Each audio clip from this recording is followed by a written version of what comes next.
Spring had finally arrived. With life breaking through the melting layer of ice and snow, humanity and nature alike rejoiced under the sun's protective warmth.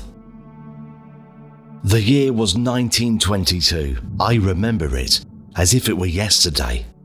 The vibrant colours and warmth brought by the month of March would be a far memory eclipsed by the shadow of my dreadful discoveries.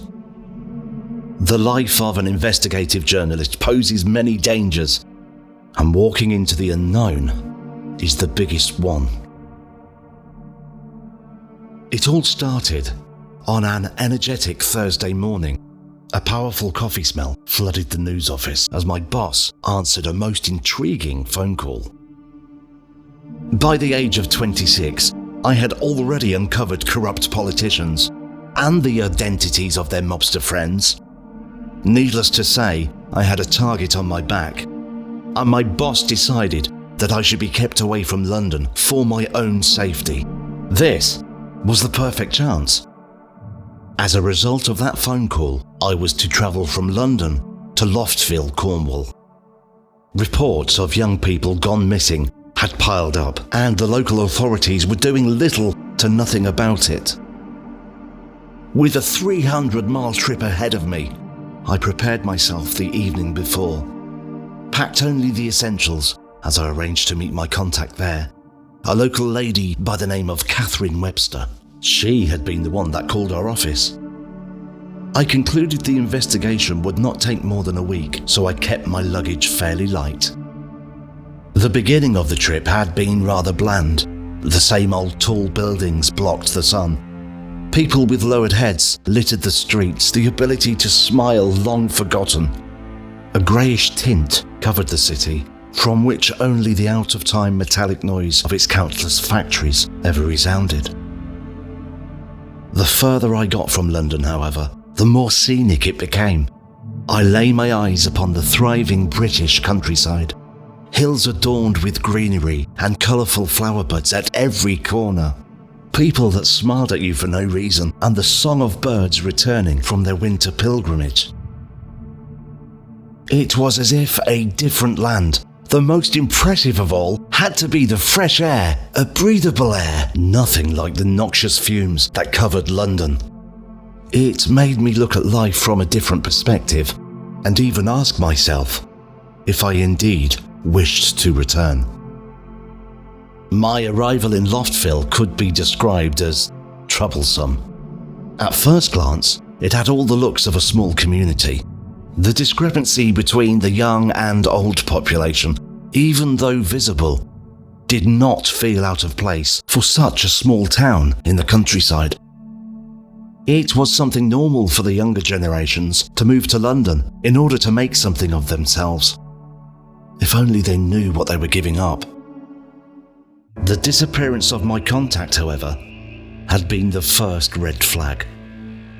A couple of hours later, and a few attempts at a phone call, I decided that it would be better to book my room at the motel and look for her afterwards. I had initially planned to arrive in the morning and take time to settle in.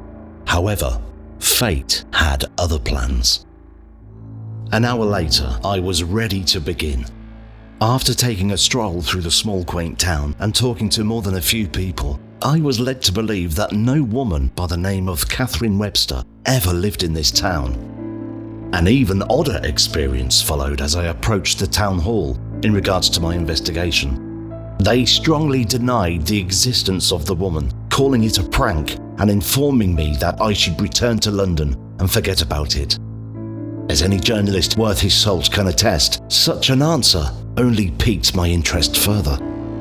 I left the town hall and started searching for anything or anyone that could have some information. After a couple of days, I came to understand that this community was run by a council of elders, a centuries-old tradition reminiscent of tribal hierarchy. They still used a town hall, like any other town, but the governance of the place was very different. I had also been informed about a nearby cave where the spirits of these people's ancestors reside. An idol had been built many generations ago in their honor. A rather barbaric aspect of their traditions had to do with a certain ritual. Every first Monday of the month, considered by them as the day of the moon, strongest in spiritual activity, the young people were gathered and led into the cave by the elders. A ritual would begin in which the spirits would choose the strongest of the participants. Upon being chosen, the ancestors would welcome them in the forever life, a term that I found both amusing and disquieting. I could not have imagined that in the modern society, such barbaric traditions still existed.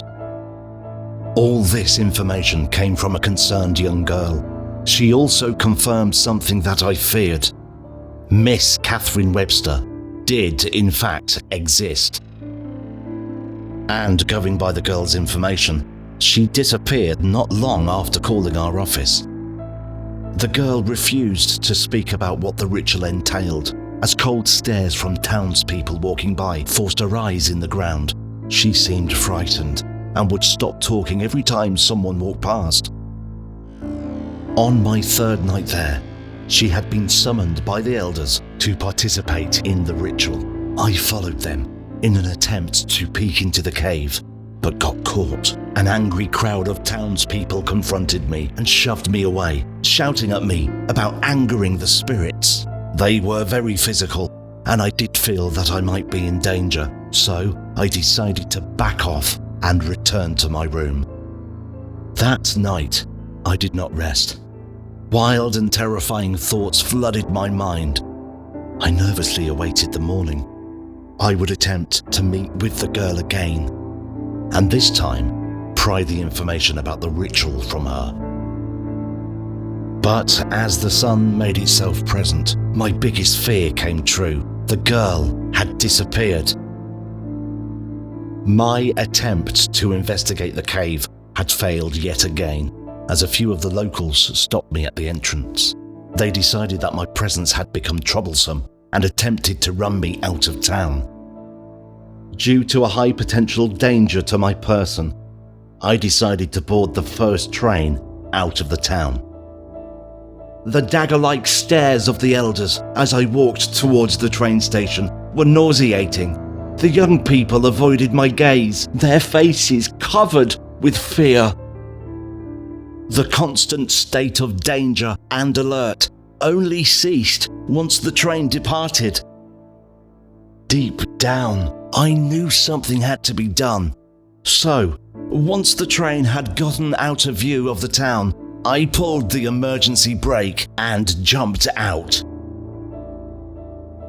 That night, I would walk back to the cave and see for myself what manner of secrets hid within the darkness. Confident that I had left, they no longer guarded the cave, and I could sneak in unnoticed. After walking in the dark for a few minutes, using the right wall as a guide, I determined that it would be safe to switch on my flashlight. They should not be able to notice the light from the town, or so I hoped. The deeper I went, the greater the feeling of being watched. I felt surrounded, yet the light revealed nothing but cave walls and formations. Determined, I pressed on. It did not take me long to find myself at the base of a massive stone idol, positioned in the middle of a dome-like room. Nothing in that room seemed natural. Upon inspection of the statue, I discovered something that sent chills down my spine, something that shakes me to my very core, even to this day. Carved within the stone were faces, and among them, the face of the girl to whom I talked to days ago. A pungent smell mixed with a sickening sweetness caught my attention as I walked around the idol. I pointed my flashlight behind it to see the path continue deeper. The longer I walked down this path, the stronger the smell of death hung in the air. Whether it was the shock of my discovery or the unbearable stench, I stared breathless at the rotting remains that covered the floor at the deep end of the cave. Bodies with their chests open wide, their hearts ripped out. I was so distracted analysing them that I did not hear the footsteps behind me. With a shiver, I turned only to see silhouettes in the dark, followed by a blunt object coming at me. I fell among the rotting corpses as they continuously pummeled me until I could see them from above. I could see those damned elders stand on top of me. The understanding of what had happened did not come to me until the girl whom I talked to grabbed my hand. I stared at her, in shock, as more and more young people appeared around me from the shadows. Surrounded by the ones that entered this cave, without to return. I watched powerless as the elders split open my chest and ate my heart. As they carved my face into the idol, the girl squeezed my hand, a look of regret and sorrow on her face. I remember it as if it were yesterday. The year was 1922.